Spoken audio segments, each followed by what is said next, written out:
Ingrida Šimonytė. Tėvynės sąjunga Lietuvos krikščionys demokratai. Kad mūsų šalis stiprėtų. Nepriklausoma Lietuva padarė fantastišką pažangą. Turėjome aišku tikslą ir ėjome nepaisydami kliūčių. Ištrūkę iš okupacijos sąlygotų žemumų, pavijome Europos vidutiniokus. Dabar miname ant kulnų pažangiausiom šalims. Šiandien turime atlaikyti išorės grėsmes ir iššūkius institucijoms. Taip įsaugosim Lietuvą ateičiai, pritaikysim institucijas prie besikeičiančių lūkesčių, įsitvirtinsim tarp pažangiausių Europos šalių. Lietuva bus stipri šalis, jei turės stiprią prezidentę. Išnaudokime ateinančius 5 metus šaliai stiprinti. Kaip turi veikti stipri prezidentė?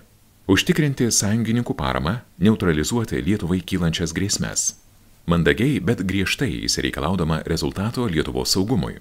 Laikytis konstitucijoje numatytos rolės.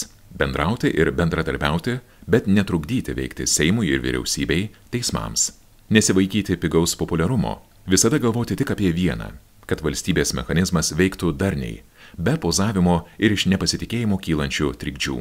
Pavyzdžių, užtikrinti besąlygišką provakarietiškumą, rodyti skaidrumo, sąžiningumo, nuoseklumo ir bendradarbiavimo pavyzdį, ginti žmogaus orumą, svarbiausia vakarų demokratijos dėmenį. O tada ir Lietuva bus stipri, gebės atremti agresorių, hibridinės atakas, galės atsispirti dezinformacijai ir kolonininkų provokacijoms. Užsienio politikos reikšmė bus matuojama ne nuotraukomis, o pasiektais nedviprasmiškais susitarimais. Lietuva turės stiprias institucijas.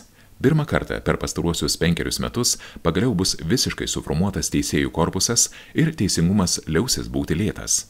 Stipri Lietuva bus tada, kai kiekviena institucija dirbs savo darbą, numatytą konstitucijoje.